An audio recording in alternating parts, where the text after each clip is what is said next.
I'm Jeanne. I'm representing Blue Orchard, and I have the pleasure to lead this discussion about microfinance driving inclusive and sustainable growth. And so we are going to try to discuss how microfinance can be a catalyst through, empowering financial inclusion, economic growth, and everything. So we have Meda Wilson, the CEO of Microloan Foundation, who is also at the board of the 3 subsidiaries in Malawi, Zambia, Zimbabwe. And she has an extensive experience in financial inclusion, especially in establishing and growing greenfield microfinance. Then we have Philip Sigwards, he's a Baobab Group CEO. Before he was working for the equity group, but also ProCredit, and so he has extensive experience in banking and SMEs. Then we have Karin Kasten, is ASA International CEO. She was before the managing director in trade and commodity finance at IBN AMRO Bank, and she has a strong experience in microfinance and women empowerment. And then we have Chris Lowe. It's an independent senior advisor.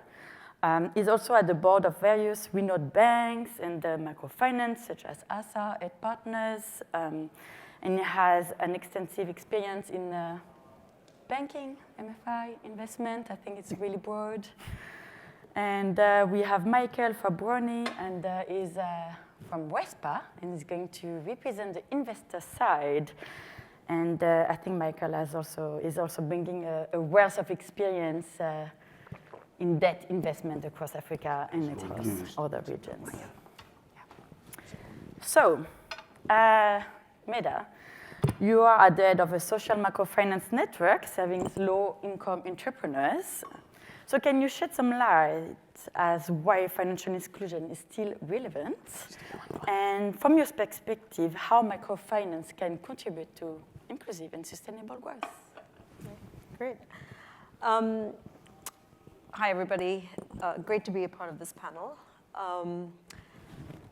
As Jean mentioned, I'm a CEO of Microloan Foundation. We work primarily with women entrepreneurs in rural sub-Saharan Africa. So before I get to why it's relevant, I think it's really important to understand the context. I mean, when we look at global poverty over the last 3 decades, we've made great strides. Global poverty has recorded a great reduction in the last 3 decades, and that's been primarily driven by the Asian markets. We've seen it drop from I think something like 1.6 billion in the 90s to close to 220 million in Asia, and that a large part of that credit has to go to India and China, where we have witnessed significant economic growth and stability over this time frame that has actually led to a reduction in poverty levels. If we do look at sub-Saharan Africa as a region, it has recorded lower levels of economic growth, and so poverty levels have decreased at a much slower pace. And the concentration of extreme poverty seems to be the highest in this region. So this is a worrying trend. So financial inclusion, particularly through microfinance, is a really powerful way to unlock that economic potential, give people who don't have these opportunities to build livelihoods that can ultimately lead to economic growth and make an impact on poverty. Through my own perspective, having worked in quite challenging markets in Southern Africa, Zambia, Malawi, Zimbabwe, we're also looking to launch in South Africa this year, adding that to our portfolio. We're facing a lot of, there are lots of socio-economic challenges that we face that limits the access to finance in these geographies.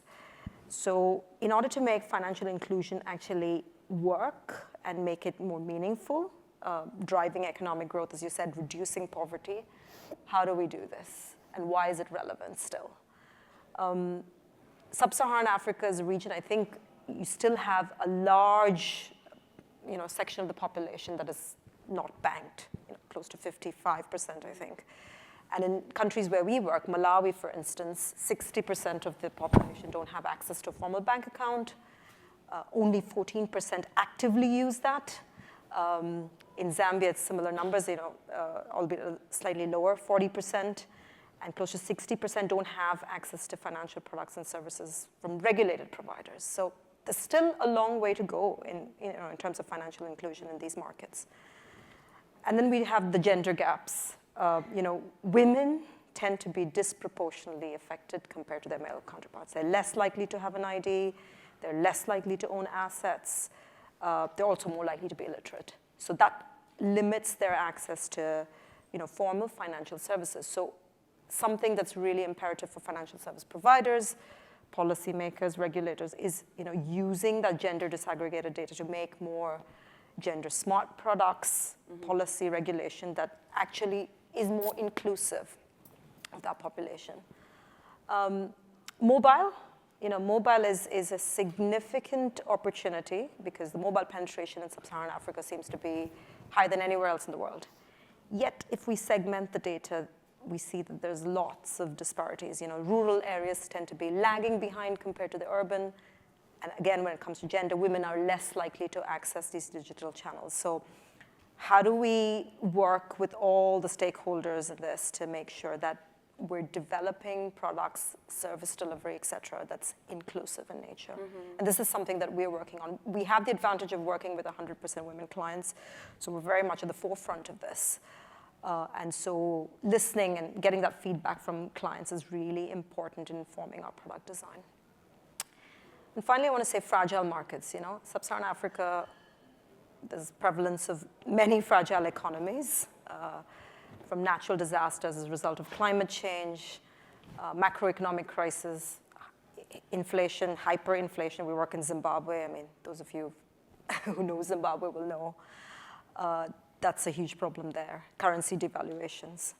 And so it already makes the already existing vulnerable populations even more vulnerable. We as an organization have chosen to focus 100% on women in very, very rural, underserved regions. And we believe that it's through the strategic focus, concentrating where poverty is most prevalent, where the need is the most, it is there that we can make the most impact. And what we also believe is that economic growth, poverty reduction, et cetera, is multidimensional. There are many dimensions to this, so we can't do it alone. So collaboration, partnerships is really key in really accelerating that pace of financial inclusion, driving up bottom economic growth, and making a reduction in poverty. Yeah. Okay. So you touched also an important point about inclusivity. And so let me, take that opportunity to maybe ask a question to Karin about women empowerment and inclusivity. I think you are leading a successful also network exclusively serving women. So maybe how can we promote further gender equality and support inclusive growth? And how can microfinance provide a solution and tailored product to address these specific needs? And I think you have also some surveys and study you can rely on, right? Thank you, Jean, for raising that question, and also thank you for your interest to visit this panel. And if you look to the title, so it's saying driving inclusive and sustainable economic growth. And so representing Asha International. Asha International is one of the most international largest microfinance institutions. We're listed on the London Stock Exchange, and we do serve mostly female entrepreneurs in 13 countries across Africa and Asia. If you look to the inclusion, then indeed there is a gap. So there is a gap in financial inclusion where women don't have as easy access to funding as men. Also, if you look to sustainable economic growth, we are having a purpose which is the same as the United Nations ESG goal #1, which is to reduce poverty. And if you look to that, we are doing that by financial inclusion, giving loans to female entrepreneurs across Asia and Africa. And by giving these loans, not only their economic position is growing, but also their social position. And what we do, because we get a lot of questions like, can these women, which are below the World Bank poverty line, can they afford to pay an interest? And what are you doing as an institution? Also some of the lenders being in this community or room. So are the women better off? And is it really driving sustainable growth? Well, for that, we do have an economic yield survey whereby we've surveyed 12,000 of our clients. 96% is female clients, and the majority, 60%, is acting in rural areas. So we are really helping the outreach in rural areas and female to increase the inclusion.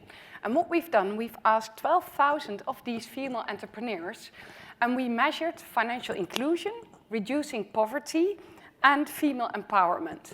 And to give you the outcome and these figures of 12,000 clients, 70% of them do get a first-time loan with us. So they don't have access to like formal banking, but by means of this easy, accessible loan, they have a first access. So that increases financial inclusion. 94% of them, so nearly 100, saying, my understanding of financial management has increased. So these two factors help the financial inclusion. The second item we measure is, are we reducing your poverty? And 94% is saying our daily household income is growing. So they are better off in reducing poverty. The same percentage, so 94%, is my living conditions are improving. Okay. So the loans are really reducing poverty. And then last but not least, about the female empowerment. So by giving the women a better economic position, they also get a better social position. So nearly 90% of these 12,000 clients answer that they have increased their family share income. So in the past, the husband would have or all or the majority income, but 90% says the family income has grown.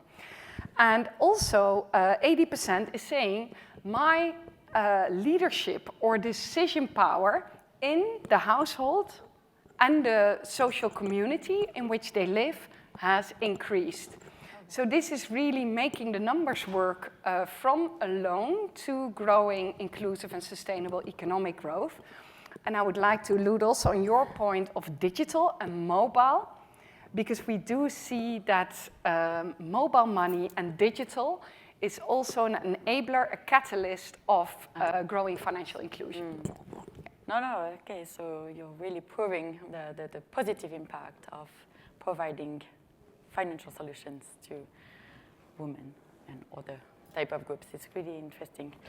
How can we maybe take that a step further? And how can microfinance, or what can innovative approach or technology can we use maybe to enhance the impact of microfinance? So this is a question for you, Philippe, because you're leading a successful network as well, working both with micro and SMEs. So in your view, how can we maybe take that further? What would be the innovative approach we could implement? And also taking that further, how could we maybe enhance and push maybe informal business that are the main clients of microfinance to maybe formalize and further participate to the country development? Okay, thank you very much, Jeanne. Yeah, I will add a bit to what Karine and Rita said before. And we work at Baobab Group, we operate in a segment which is maybe a bit different from the typical segment of ASA. So in the sense, microfinance is a very broad term. It's a very broad term. And as you said, we do microfinance and also SME lending. So our real focus is small businesses. So the average loan amount at Baobab is around $3,000 or 2,500 euros, more or less, or actually a bit more, 2,800 euros. And so this is not really bottom of the pyramid, because if you go to a small town in Mali or in Burkina Faso, and you lend somebody the equivalent of $3,000, he's definitely not one of at the bottom of the pyramid. He's the rich guy in town. I mean, not really the rich guy, but certainly among the top 10%. That's the reality. Yeah, so it's not bottom of the pyramid, but it's small business lending. And we are actually one of the biggest operators on the African continent in that segment. The total loan book is around 800 million euros. We operate in 7 countries, and every year we disperse about 260 or 270,000 loans on the African continent. So in excess of €1 billion every year to small businesses. And of course, we use technology to somehow make it quicker and easier and cheaper for us to disperse these loans. So now a very significant portion of the loans are actually done purely digitally with basically algorithm, machine learning, automated credit scoring, where the client can ask for top-up loan or repeated loan directly on his mobile phone. But the first loan is always done in the very traditional way.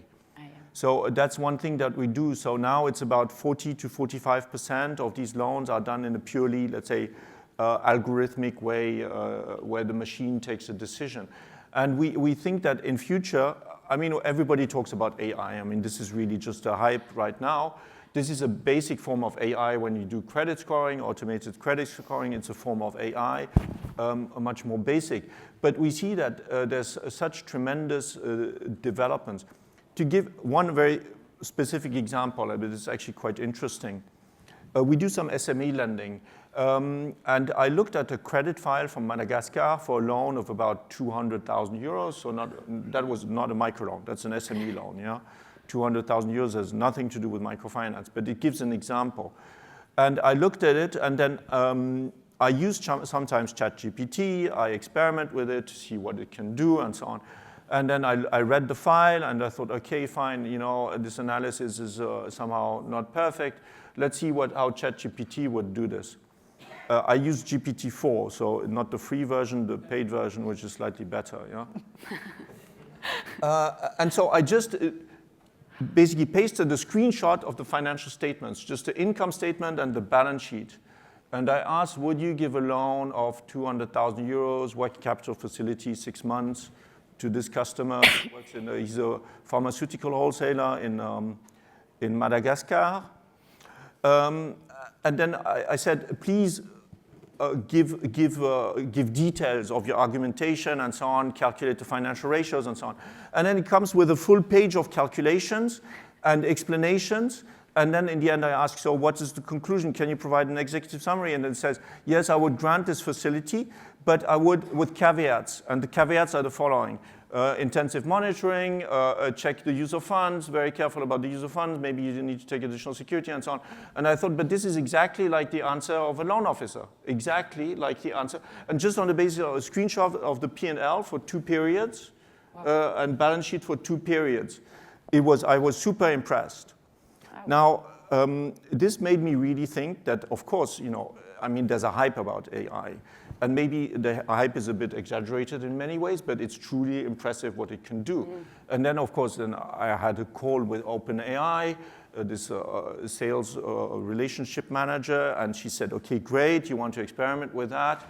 You know, we can build maybe, you know, next step, we can build a custom GPT, something that can help you for this kind of stuff. Then you have better data protection, you have, you know, you ring fence your data, you can build some stuff that is specific to Baobab Group and so on.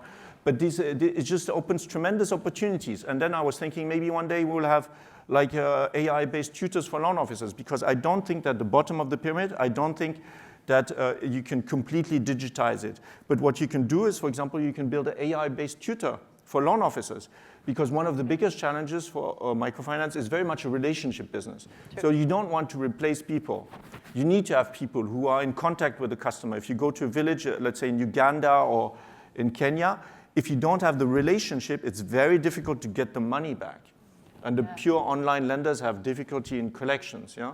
So it's relationship-based. But then the challenge is, how do you train these loan officers? Okay, then you can think of building maybe an AI-based tool that would be a tutor for the new loan officers. Like, okay, like I'm meeting this client, he has this activity, what kind of questions should I use? and so on, and then maybe type in some data, something like that. But it's very, very early stage, but I definitely think it will have an impact. It's like an interview guide for the loan next officer 5-10 years, actually, it will change the way how we operate. It will still be relationship-based because lending, micro-lending, is above all a relationship business. It's really, this I believe very strongly. But of course, technology can help us to make sure that we make less mistakes, that we train better the loan officers, and that risk management. And better risk management also. So there will be, for sure, there will be users for that. You know. Oh yeah, that's for sure. Okay. And then to the second question, how can we help drive formalization? I think this comes also through risk management, because if a client is more formalized, let's say, for example, we see now some clients in Senegal, they use a lot of mobile money. There's a fintech called Wave. They do a lot of their transactions through Wave and so on. Then we have better data. We have better data about the customer. More money transacts through the account. It makes it easier to do risk management, to better monitor the situation, development of the customer and so on. And then we can offer them cheaper interest rates. We can say, oh, you have a better risk profile. You know, you're a bit more formalized, we offer you a lower interest rate. So that way we can contribute to formalization. Yeah. I think formalization also comes to a way to participate to the country development, because once you get formalized, you start to pay tax and you're getting more, participate to the overall development of the country. But yeah. All right, thank you for that. Chris, I think given your very broad experience, the fact that you're a senior advisor working with multiple organizations, I wanted to more ask you, what do you think, how can microfinance collaborate maybe with different stakeholders like governments, NGOs, regulators, to maybe create more synergistic approach to maybe drive further inclusivity or sustainable growth? Okay. And I think especially also maybe the role of regulation in all of that. Okay, thank you very much. And again, thank you for your interest in this panel. I've scribbled down a few thoughts. Some of them have already been covered, but you mentioned government in the bridge there. So let's start with, where does the government get involved? Generally, it's through the development organizations, DFC or BII, closer to home here in the UK, or FMO and companies like that. And the challenge microfinance organizations always will have, if they're going to grow, is a funding need. And that's really where I see the government having a role to play. It's in providing the funding and creating a conducive environment. And he touched on tax earlier on. I don't think the tax regimes are in line with the regulatory regimes in some of the countries we operate in. And as soon as you start to make a profit, guess who's knocking on your door? It's not conducive to doing more business if they're just going to tax you as yet another profit earner. So funding lines, maybe guarantee arrangements. DFC is involved with one of my clients looking at that, which then means we can access local currency, which is important from a hedging perspective, and build a base based on lending in local currency and repaying the loan in local currency. So I think that's an important role for the government. For technical assistance, they can come into play. Many of the DFIs offer that, whether that's for strategic research, whether that's for execution of key projects. There are lots of areas there, ESG being, again, another area that microfinance is very keen to participate. Moving to another partner, the tech companies who are very well represented here at the conference. I think there's three areas for them. One is diversification. Now, we've said microfinance is very broad. I'm actually a believer in segmenting microfinance. So Ed Partners is in the education space. Yes. We provide finance to affordable schools. That's where annual term fees are less than $300. So it's fairly near the bottom of the pyramid from a schooling perspective. We're looking at technical partners for insurance, just general insurance for buildings. We're looking at medical cover for teachers with another partner, Checkup. Juraco is the insurance company that I know is here because I just met Ted outside as we came in. And we're looking at whether we can lend to the teachers. And in due course, with Asha, we may find that there's some synergies because many of the schools are run by women entrepreneurs. So it's quite an interesting position there. And NGOs. NGOs provide I look at it beyond financing. So we've got at partners NGOs that play in the wash space, obviously providing water, sanitation, and hygiene factors. Some of these schools are very, very basic that I've visited. I won't describe the circumstances, but there's opportunity for NGOs there. Alternative energies, still some of the schools we deal with are cooking on open fires. There's a safety aspect, there's a health aspect, and there's obviously other alternatives there. Solar power, reduce the cost of electricity, high in many of these countries. And lastly, providing, which Philip alluded to here, some form of digital education for certain aspects, whether that's good practices. So I think tech plays, and the last guys that I'll come to is the regulators. And I don't know if there's regulators in here, so I thought I'd better put positives and negatives. The positives by regulation, which is at different stages in different markets. Kenya's probably pushed ahead quite hard in that respect, but they put all the microfinance, all the fintechs, and anybody that does credit who's not a bank under one license. Yeah. I think that's a downside. Plus they then put, I can't remember how many it was, 180 companies all to be licensed at the same time. And then some of the lenders, banks, etc., won't lend unless you're licensed, but it's not our fault we're not licensed. So there's issues like that. It does provide a more level playing field once everybody's got that license, which I think is positive. And some of the other legislation that's coming in from the regulators, be that consumer protection, be that data integrity and protection, those are all important. But there are the negative that one size does not fit all. Microfinance is very different to banking, which is where a lot of the legislation comes from. And lastly, the costs of compliance, we were talking about this just before we came in, become unbearable if it's not managed properly. So a few thoughts on where there's collaboration and other aspects. Yeah, there's many leads there, like when it comes to that. Funding, technical assistance, ESG, regulations. Okay, so there's like many aspects that can be completely enhanced. Okay, thanks. So, Michael, I think with your investor perspective, I want to come to you more on the challenge side. We hear a lot of criticisms about microfinance when it comes to over-indebtedness, about the interest rate burdensome, but also the role of microfinance more specifically in Africa, where we haven't seen, I think, the better result that we could have expected, I guess, or some would have expected. Certainly, I mean, welcome everybody. Thanks for the interest on the panel. I mean, I subscribe to that. I think obviously we agreed I'd play a bit of a devil's advocate today. But I think from an investor perspective, which is the only sort of view that I'm qualified, I think, to share, it's a bit of a mixed bag, I think, when we look at microfinance on the continent.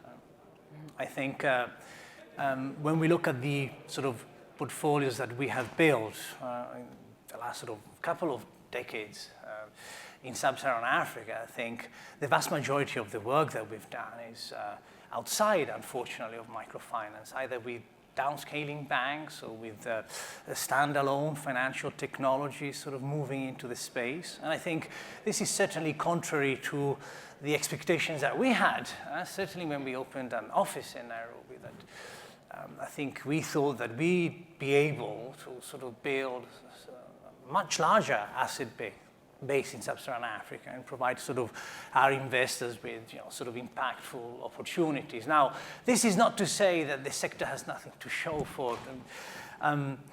We've got examples of success stories on this panel. I mean, Asha and Baobab, they're partners of a number of strategies that we have. We've heard powerful statistics on the sort of impact side. Yeah. I'm appreciative that hundreds of thousands, if not millions of lives have been sort of positively impacted. But I still stand with my thesis that we were expecting sort of for more.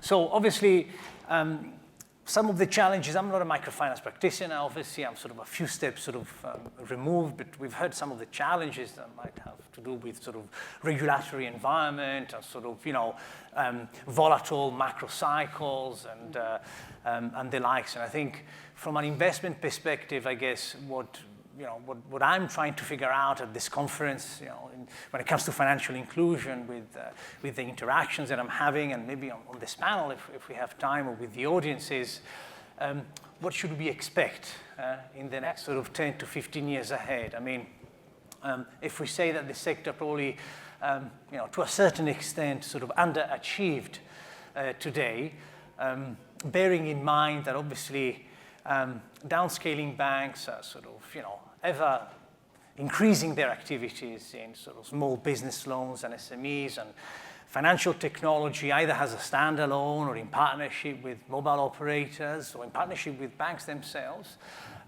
What is the outlook? I think I'd be certainly interested in getting answers to this.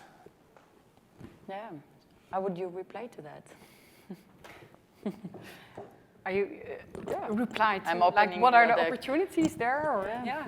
Well, and the future. So, well, that's a good question. And I was drawing kind of matrix on, if you look to microfinance, you could look at, you used the word loan officer. So loan and officer. So it's a person, and he or she is providing loans. That might migrate over 10 years' time. So if you look to matrix, you could look like, what is the product? So loans only, or a full suite of financial products. So you go from microfinance lending with loan officers to payments, insurance, savings and deposits. So a richer set of products. And then on the channel side, you go up in the matrix, and you do see, well, a lot of players, like from the start, it's really face-to-face. And now you see entering the space by the mobile phone developments, but also by digital-only players or Silicon Valley developed players, just digital-only. So you could have face-to-face only, or digital-only, or a middle space, where you have presence, especially in the rural areas. If you talk about driving inclusion, financial inclusion, female empowerment, and sustainable economic growth, you should not only go to Nairobi if in Kenya, you should also go to the outskirts. So if you look to that, then, well, a view, or what we really would hope for, is to go in that matrix on the full suite of products and a mixed channel. So to have the face-to-face connection, it will probably be less frequent, but then added by technology and digital. But it's just a stake in the ground, and there are, I guess it's like a kind of a diversification product. But this would have the benefits of the sound risk management of a face-to-face channel. It would have the benefits of digital and digital inclusion, and more sound risk processes, more time of loan officer or client officers spent on client time, and more rigor in the processes, but also more reach, and that could boost financial inclusion and sustainable economy. That could boost, actually, is what like the response is that you have to actually adapt to the new situation, bringing technology, ChatGPT, training your loan officer, bringing stakeholders to actually, provide more funding, to mitigate the risk, and is how you're going to try and drive the growth of the countries. But open to any other views of the future. I will be happy to receive any question if there is a question in the audience. Yes? So, my name is, I hope you can hear me. Yes, we can. Yeah. So, my name is Madeline. I've been 29 years a banker. And half of that period, 14 years, as a country head in a leading international bank, leading SMEs in 10 markets in Africa. And Karen, I like what you've talked about. When we say loan officer, we are talking about loan-only officer, So relationship manager or client manager is more apt. But also riding on that, I'm just wondering, how does the microfinance world really drive the financial inclusivity agenda without eliminating those who would be potential defaulters? Because sometimes I think how we score risk, especially in conventional banking, we would end up like with an eliminative process. It's like the goal is to cream out or to really cherry pick, so there's that risk-averse attitude, which I think microfinance can really break. So how do we really score and ensure that as we look at who or what qualifies, the score determination, as well as pricing for risks, is still inclusive. Like how do we encompass all that? I know it's a paradox, one thing against the other. And I'm also thinking about when you empower women in Africa, sometimes the men, so how do you deal with the household attitude? I guess this is a question directed to you, I guess. I can answer that a little bit in the education space.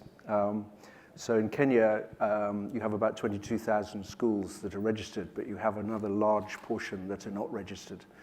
And those ones that are not registered are probably the ones you're saying, how do you avoid excluding them? And at Ed Partners, we look at both an impact bottom line as well as a financial sustainable bottom line. So we look to have a proportion of our portfolio that will help bring the schools up to a license level. So that generally is where the collaboration, going back to my earlier points, can work well, because you can bring in NGOs to make the school better. And once it's reached a minimum standard, we can then make it bigger through the financing. So that's the sort of logic that we follow to try and avoid exclusion of those smaller schools. It's not a panacea for all of them, but at least it's part of the agenda we're running. Yeah, I can add to that, actually. You talked about women, the risk, level of risk. What I should have said earlier was, our average loan size is as low as $60 to $80, so a different world from you, Philip, certainly. And sometimes our startup loans is as low as $25. A lot of the women we work with, especially in Malawi, Zambia, are first-time entrepreneurs. So they don't even need to have an existing business to it. But what we do quite well, or we believe we do quite well, is we do a lot of financial literacy and business skills training upfront, even before onboarding that client. So that kind of exclusion element of it is addressed because of that ongoing training that we provide at the start of the loan, during every repayment cycle, et cetera, so that they were actually seeing them graduate. I mean, Karen talked about, the impact.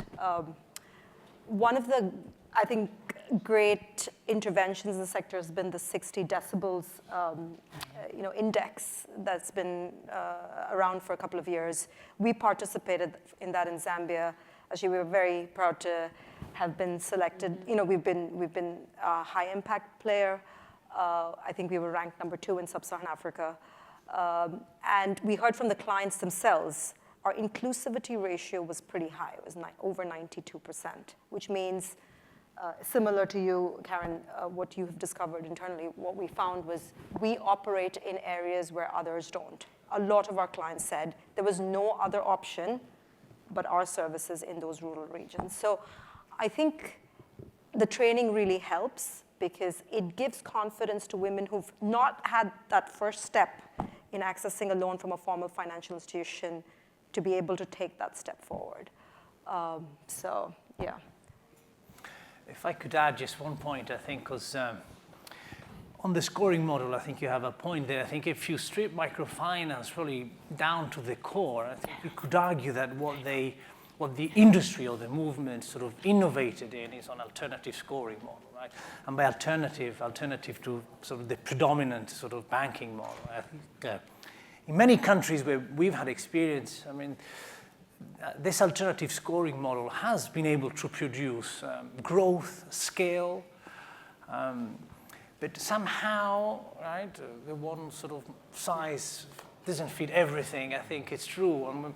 Brought into sub-Saharan Africa has not really sort of proven its, to be sort of the panacea of everything. And I think we have to tweak it in a way that it works with local dynamics that you have mentioned, including, obviously. Including, you have to adapt to the local situation, currency, level of life, and everything. I think we are running out of time, so unfortunately we have to close the sessions. But thank you for your interest.